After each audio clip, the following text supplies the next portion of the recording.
Hoy vamos a continuar con nuestra serie. Estamos hablando de todas las unciones diferentes de Jesucristo.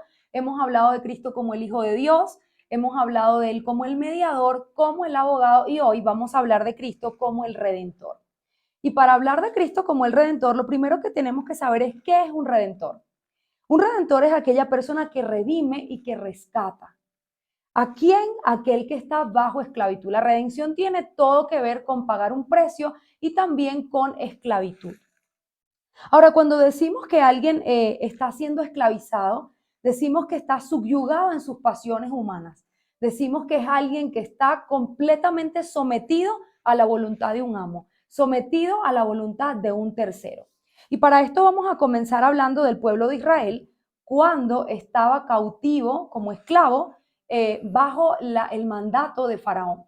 Israel, dice la escritura, que ellos eran esclavos en Egipto de Faraón, y que Faraón se dio cuenta que el pueblo de Israel, a pesar de hacer sus obligaciones como esclavo, le sobraba un poco de tiempo. Y entonces Faraón dice en el libro de Éxodo, dice, yo estoy viendo que este pueblo está ocioso. Como ellos están ociosos, antes los egipcios le llevaban la paja para que ellos pudieran construir unos cubos de paja. Pero ahora vamos a dejar que ellos tengan que ir a buscar la paja y además construir los cubos para que no les quede tiempo libre, para que no puedan adorar a su Dios. Y con esto comenzamos a darnos cuenta que la esclavitud tiene toda la intención de que no puedas tener una relación con Dios, que no puedas adorar a Dios, pero además de esto, para poder identificar un esclavo, tenemos que ver lo que Israel hacía en este pueblo, y era trabajar por comida. Cuando una persona está trabajando solamente para comer, está bajo un sistema de esclavitud. Y vamos a hablar entonces de Roma, unos ejemplos que les voy a dar para ir desarrollando el tema. ¿Cómo era que en el tiempo romano de esclavitud se establecía lo que era un esclavo? Número uno, se podía ser esclavo por nacimiento. Eran esclavos aquellos hijos de madres esclavas, los que nacían bajo la rigurosidad de la esclavitud. Cuando la madre era propiedad del amo, el hijo que ella tenía también era propiedad del amo. Entonces se podía ser esclavo número uno por nacimiento. Además de eso, se podía ser esclavo por conquista. Eso quiere decir que en el fragor de la guerra, una persona era cautivada como botín de guerra y quedaba en esclavitud. No solamente el dinero, los animales que hubiesen ahí, sino también las personas. Además, se podía ser esclavo por venta.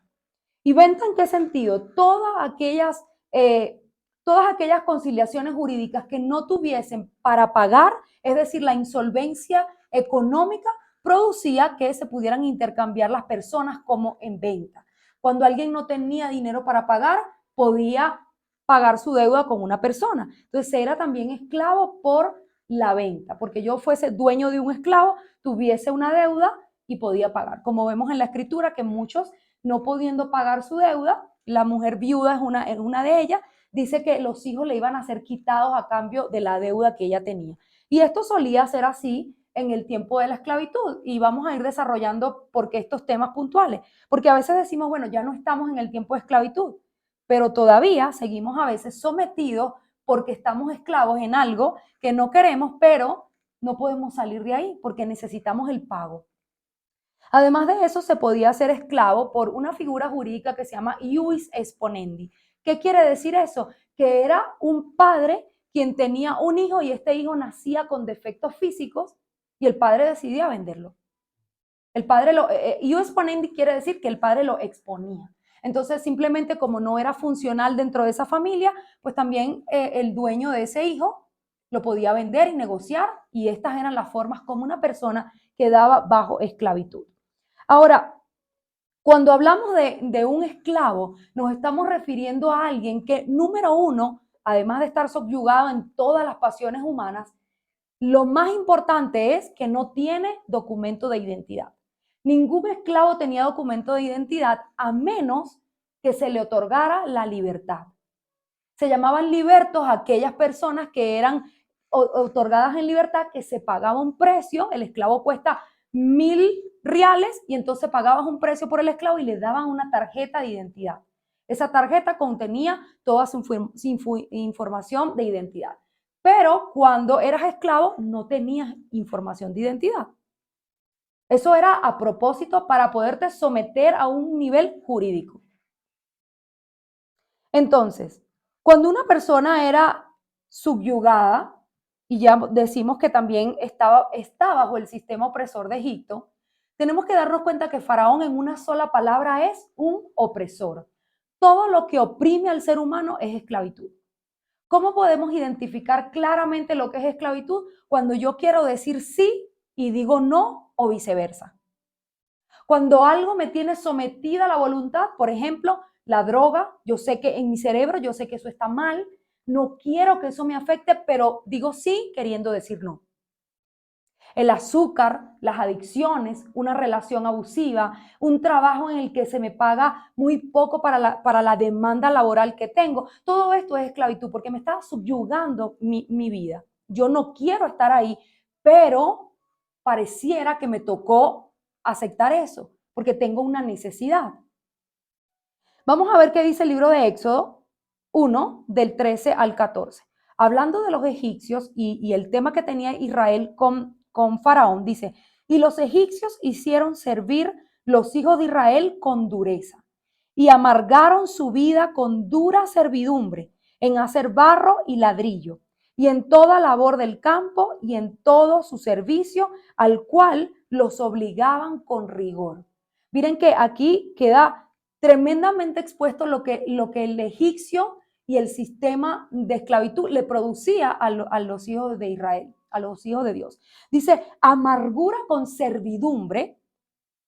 Además de eso, los obligaban con rigor. Tenían todas las pasiones humanas sometidas a la voluntad de Faraón. Esto no es solamente Faraón allá en el pueblo de Israel. El libro de Apocalipsis dice que Egipto también es un asiento espiritual. Porque a veces la persona piensa, bueno, eso está en el Antiguo Testamento, eso no tiene nada que ver conmigo, yo estoy en la gracia. No, sigue estando el sistema de esclavitud, porque como les decía, cuando usted diga no, queriendo decir sí, está bajo esclavitud. Porque ese algo tiene mi alma sostenida en mi voluntad. Ahora, cuando vamos a hablar de Cristo como el Redentor, tenemos que entender que Cristo viene a libertarnos de la esclavitud. Necesariamente esta es su participación dentro de la redención. ¿Por qué? Porque estábamos vendidos al pecado. Habíamos sido vendidos cual sistema romano al pecado. Es la misma situación espiritual y física bajo esclavitud. Entonces Cristo tiene que venir y dice aquí la palabra en 2 de Pedro 2:19. Les prometen libertad y ellos son ellos mismos esclavos de corrupción, porque el que es vencido por alguno es hecho esclavo del que lo venció. Cuando algo te vence, cuando tú te sometes voluntariamente a algo, ese algo se convierte en tu autoridad. Ese algo se convierte en lo que rige tu vida. Por eso hablaba de cadenas como drogas, un jefe autoritario y este tipo de cosas abusivas donde yo me sometí a esto y esto me venció, me puso una cadena, me sometió. La redención está ligada, como les digo, a la esclavitud, a la pobreza, al sufrimiento y es este sentimiento que una persona espera a alguien que pueda sacarlo de esta situación. Y para eso vamos a hablar de Job, nuestro amigo Job. Job 19:25, hemos hablado de las cosas malas que Job hacía, ¿verdad? Hemos hablado dice la escritura que Job a su pecado añadió rebelión, porque se puso a hablar cosas que ni entendía de Dios. Pero en este caso hay algo bueno que Job tenía, porque no todo es malo. Así somos todos, tenemos cosas buenas y malas. Job 19:25 dice, yo sé una convicción profunda que él tenía a pesar del dolor. Dice, yo sé que mi Redentor vive y que del polvo se levantará. En una traducción, en la Nueva Traducción Viviente dice, pero en cuanto a mí, sé que mi Redentor vive y que un día por fin estará sobre la tierra. Esta convicción de Job lo hizo galardonador de la paciencia, porque dice aquí Santiago 5:11, dice, he aquí, tenemos por bienaventurados a los que sufren. ¿Habéis oído de la paciencia de Job? Que habiendo visto el fin del Señor, que el Señor es muy misericordioso y compasivo. ¿Saben por qué Dios habla en este caso bien de Job?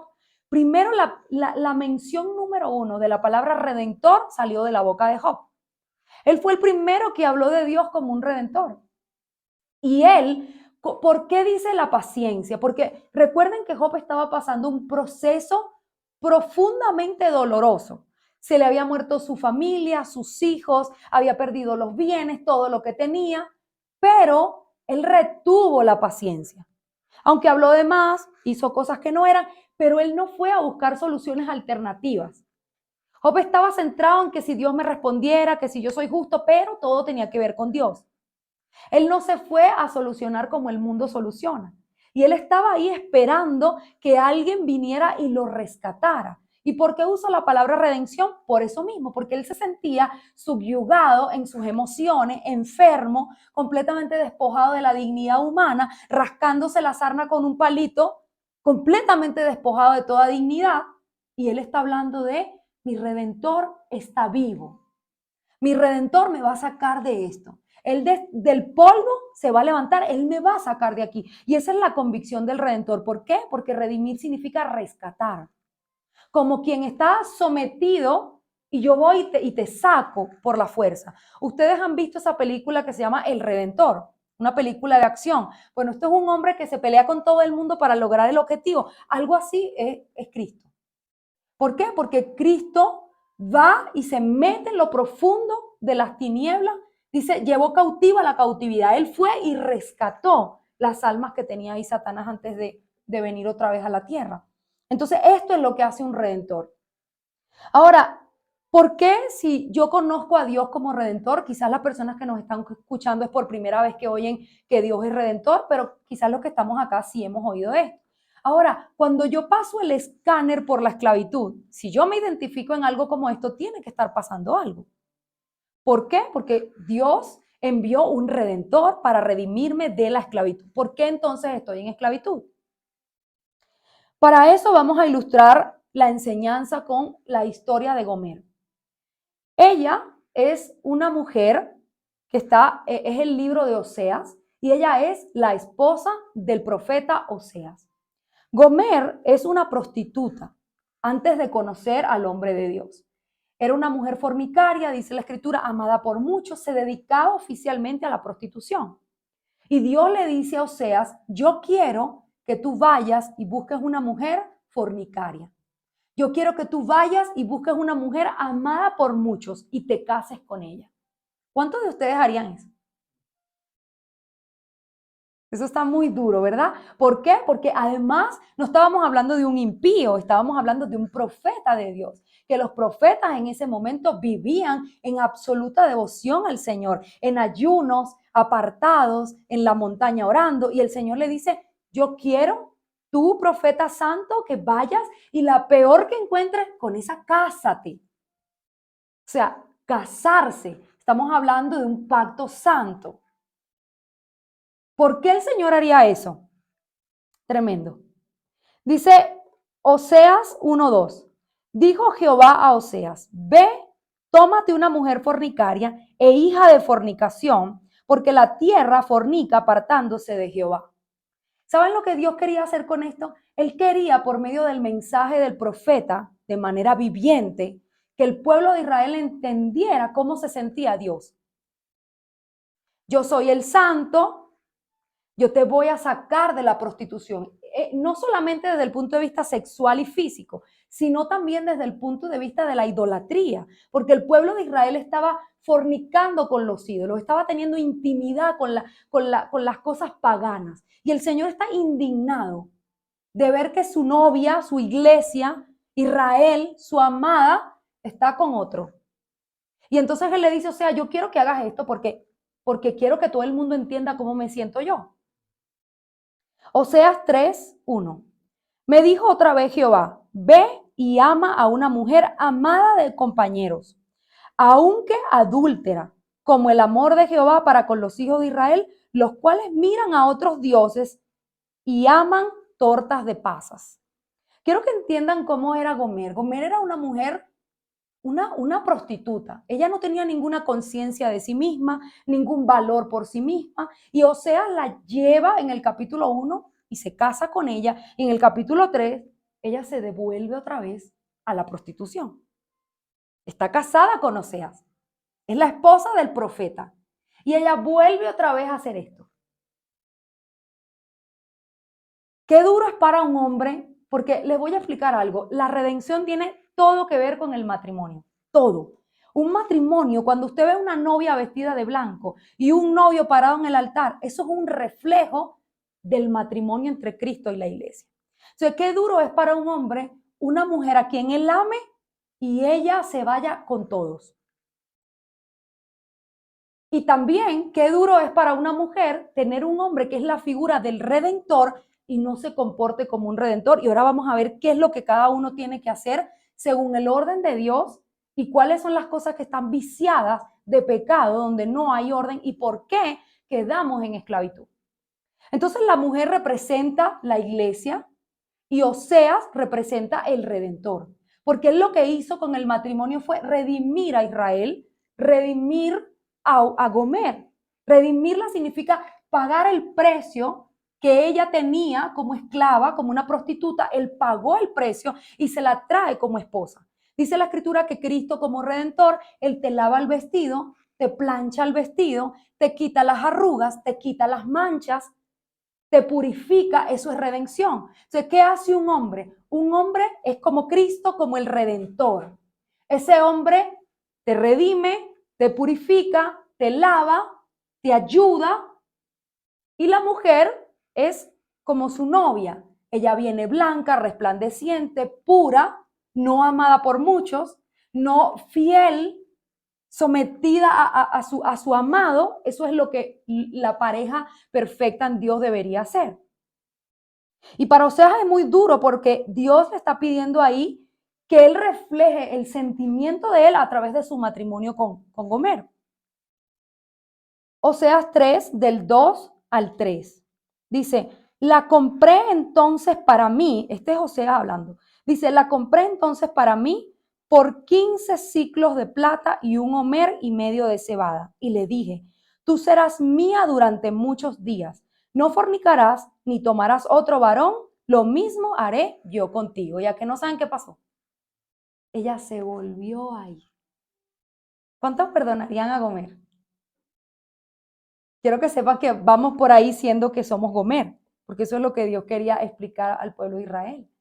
Hombre o mujer, es la actitud de Dios queriendo, yo te voy a ayudar, yo te voy a redimir, yo te voy a sacar de esta vida. Pero ella, por las ataduras que tenía, estaba atada a la rebelión a su corazón, dice la palabra, ella volvía otra vez. Hay un dicho, yo no sé si aquí en Colombia lo dicen, pero hay un dicho que es, la cabra jala pa'l monte. Y así era Gomer. Y así somos a veces en Dios. El Señor viene, te lava, te purifica, te ayuda y otra vez vamos al pecado. Y el Señor, la redención, como tiene que ver con el matrimonio, es un tema de pacto. Si usted es el redentor y usted es el esposo, ¿usted le daría dinero a la esposa si es infiel? ¿Para que ella salga bonita con los amantes? ¿Le daría dinero? No. ¿Qué haría? El Señor dice, ¿saben lo que Dios dijo? No, porque el tiempo no me da para leer todo el capítulo, pero Dios lo que hizo fue decirle, yo voy a poner espinos alrededor de tu camino y voy a hacer que todos tus enamorados se olviden de ti y te voy a poner como el día que naciste, te voy a arrancar los pelos. O sea, eso fue lo que Dios le dijo. ¿Por qué? Porque él estaba indignado. ¿Ustedes han visto el celo de un hombre? Bueno, ese celo, siempre y cuando no sea demoníaco, ese es el mismo celo que siente Dios por su iglesia. Porque cuando Dios habla ahí, pareciera como un hombre que le está hablando a una mujer. Y le dice, y además de eso, te voy a dejar sin nada para que tú reconozcas que yo te daba tu trigo, tu leche, tu vino. Que era yo quien te ponía la comida sobre la mesa. Porque ella no quería reconocer. En una de esas, de estar otra vez, volvió con Oseas. Y ella dice, me iba mejor con mis antiguos amantes, voy a volver con ellos. Y el Señor le dice, Oseas, vuelve y tráela. Ámala. ¿Qué les parece? El pago del precio de Gomer, ¿por qué dice Oseas que él la pagó? Porque así es la redención. La redención tiene un pago. Y es un pago como lo que él habla aquí. Él dice, yo la compré entonces. La compró, pero le dijo, tú vas a ser mía y no vas a fornicar con otro. ¿Cuántos quieren una relación así? Pero a veces la infidelidad está ligada al corazón. ¿Por qué? Porque la mujer cuando no está redimida está buscando el mejor postor. Y el hombre cuando no está redimido no está dispuesto a pagar. Hello. Entonces vamos a seguir avanzando aquí. Dice Oseas 2:14. Pero he aquí, yo la atraeré y la llevaré al desierto y hablaré a su corazón. Andaré y volveré a mi lugar hasta que reconozca su pecado y busque mi rostro en angustia me buscará. Eso suena de verdad como un esposo que está harto de la conducta de ella y dice, yo la voy a traer al desierto. Yo la voy a dejar sin nada para que ella medite en lo que está haciendo y se arrepienta. Y cuando esté en angustia, ella me va a llamar. Y esto es lo que produce el pecado. Cuando ya tú te ves en la manifestación de lo que hiciste, no tienes comida, no tienes trabajo, no tienes ropa, no tienes nada y estás subyugado a otras personas por necesidad, estás igual que Gomer. Y Dios produce esto. Esto no es una cosa que hace el diablo solamente.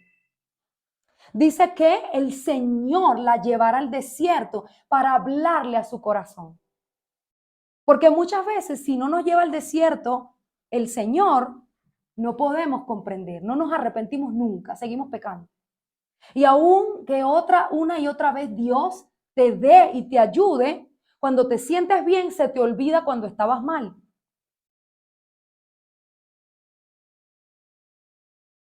Gomer hace esto una y otra vez. Y una y otra vez, Oseas va y la busca en ese lugar y paga el precio y la trae. Entonces vemos que el libro de Oseas ya en el capítulo 13, 14, dice, de la mano del Seol los redimí. Los libraré de la muerte, oh muerte, yo seré tu muerte. Y seré tu destrucción, oh Seol. Ya cuando él la llevó al desierto, cuando ella ya entiende lo que está haciendo, hay muchas cosas que te llevan a la esclavitud. Varias de ellas nos llevan al desierto. Número uno, la deuda es una esclavitud. Porque la palabra de Dios dice que el que pide prestado es siervo del que le prestó. Entonces la deuda es una esclavitud. El hombre cuando tiene el deseo de la carne y no está redimido, la palabra dice, el que frecuenta rameras perderá sus bienes. Ahí también hay una atadura que tiene que ver con el dinero. Para la mujer, el adulterio espiritual y físico representa quedar como quedó Gomer. Y por esa razón es que termina subyugada a hacer trabajo forzoso, a estar donde no quiere. Muchas mujeres no dejan a los hombres porque no tienen cómo mantenerse. Esto es el pan de cada día. ¿Y por qué? Porque están bajo el sistema de esclavitud. Necesitan un redentor. Necesitan que Dios las procese o Dios los procese para que puedan ser rescatados de esa atadura. Para que pueda haber un reconocimiento, como él dice, yo voy a hacer que ella reconozca lo que está haciendo. Pero quiero que sepan que esto es una y otra vez. Oseas 14:4. Cuando ya el Señor se da cuenta que ella de verdad está arrepentida, que ya le había dicho en 14 capítulos todo lo que él sentía como su Dios, como su hacedor, cuando ya ha hablado todo esto a ella, que la ha llevado incluso al desierto, viene el amor redentor de Dios. El amor redentor lo podemos encontrar tanto en el libro de Oseas como en el libro de Ruth. Voy a hacer un paréntesis aquí para hablar de Ruth. No sé si saben, pero Ruth era una mujer extranjera, una mujer que no conocía en las culturas de Israel y ella va en un estado de viudez y ella queda completamente despojada de toda dignidad, viuda, pobre, mujer, sola, todas las cosas malas que en ese momento se podía vivir siendo mujer. Y ella conoce a Boaz, que Boaz es llamado en la escritura el pariente redentor. ¿Por qué les decía que el hombre está dispuesto a pagar? Primero por lo que acabamos de leer de Osea, que dice que Él fue y la compró. Cristo como Redentor, Él también paga, y lo vamos a ver ahora.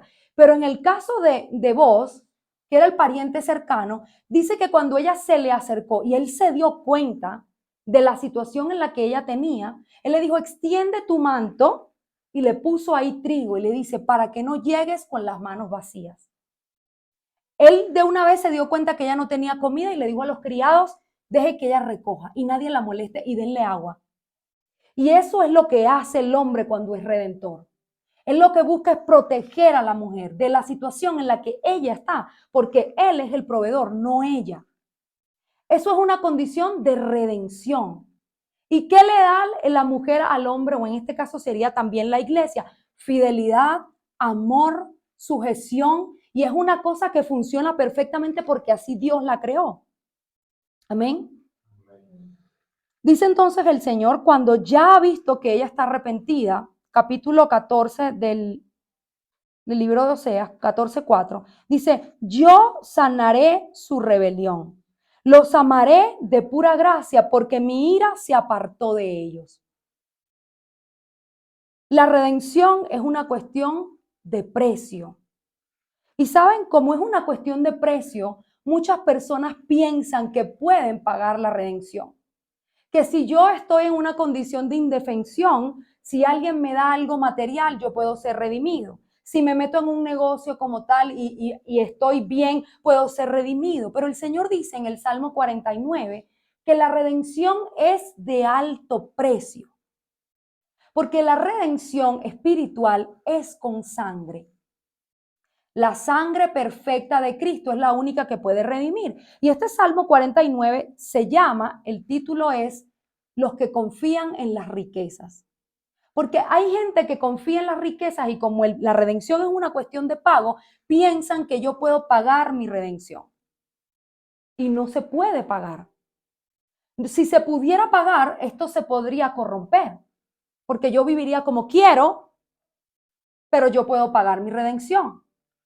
¿Sí? Como muchas veces en la iglesia tradicional se entendía que por cantidades de dinero yo podía tener ciertos beneficios espirituales. Y eso no es cierto. ¿Por qué? Porque la redención es una cuestión de precio, pero también es una cuestión de pacto de fidelidad.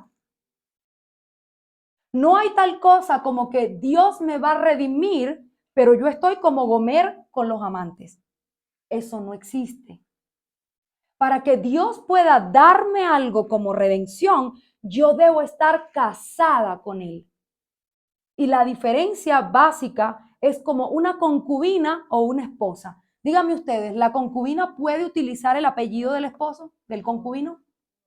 ¿Puede tener la repartición de bienes y la legalidad que tiene una esposa? No. ¿Por qué? Porque ella no es su esposa, porque no está en pacto. O sea, Dios no tiene por qué redimir a la prostituta. Si ella se arrepiente, claro, él la va a redimir y le va a dar comodidad como un esposo a una esposa. Pero si no estamos bajo una condición de pacto, Dios no tiene por qué redimir. Es un error doctrinal pensar que yo voy a vivir como quiero, en fornicación, en idolatría, en cualquier otra cantidad de cosas que no son de Dios y pensar que Dios está obligado a redimirme. Eso no es bíblico.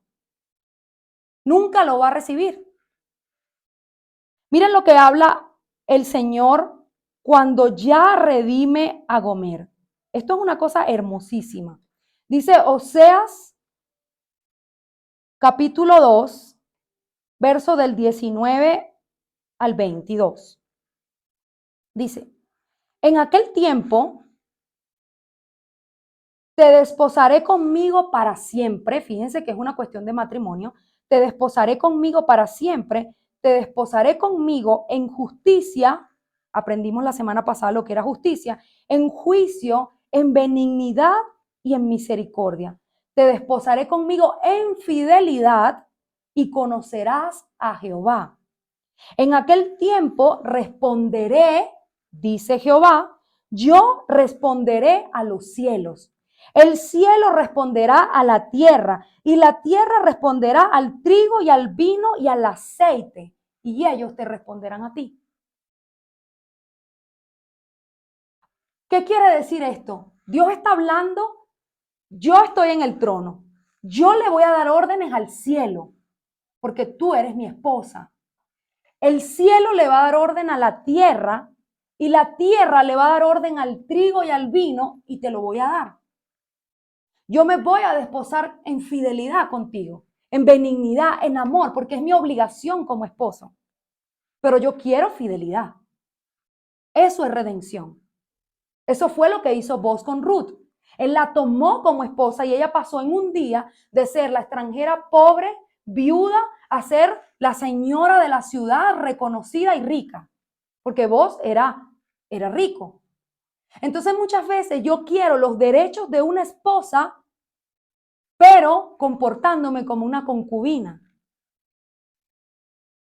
Y esto en relación a la iglesia como tal, no solamente el hombre y la mujer, sino la iglesia de Cristo.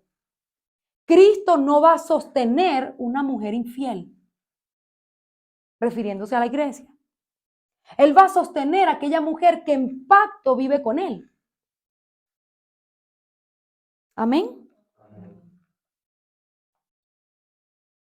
Ya casi para cerrar, dice Salmos 49 del 7 al 8.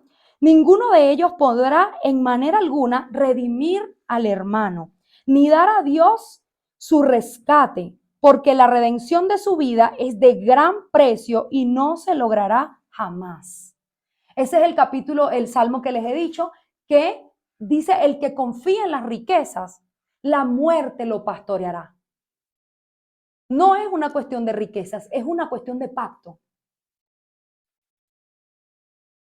Cristo se entregó para redimirnos. Primera de Corintios 6:20. Dice: porque habéis sido comprados por precio, glorificad pues a Dios en vuestros cuerpos y en vuestro espíritu, los cuales son de Dios.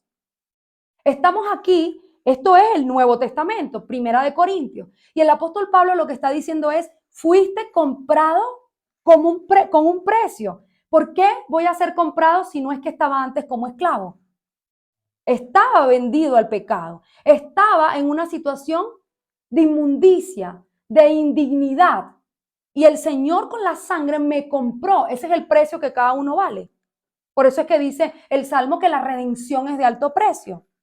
Entonces glorifica a Dios, dice ahí, con tu espíritu, con tu cuerpo, con tu vida, y no vayas otra vez como Gomer, porque no es que Dios no te pueda perdonar una y otra vez, pero es que el problema es que muchas veces las consecuencias tardan mucho tiempo. Dios te va a perdonar cada vez que tú te arrepientas, pero el tema es que se nos va la vida en eso. Se nos va la vida. Y mientras uno conoce gente que ha construido rápido, uno piensa: ¿por qué yo no? Porque aquí hay un tema de pacto, hay un rompimiento de pacto que entonces me arrepiento, lidio con las consecuencias, el Señor me perdona, vuelve a darle órdenes al cielo y todo eso. Cuando vuelvo a pecar, se vuelve a ir el pacto y así. Continúa diciendo Primera de Corintios: quien se dio a sí mismo por nosotros para redimirnos de toda iniquidad y purificar para sí un pueblo propio, celoso de buenas obras. Por precio fuiste comprado, no os hagáis esclavos de los hombres.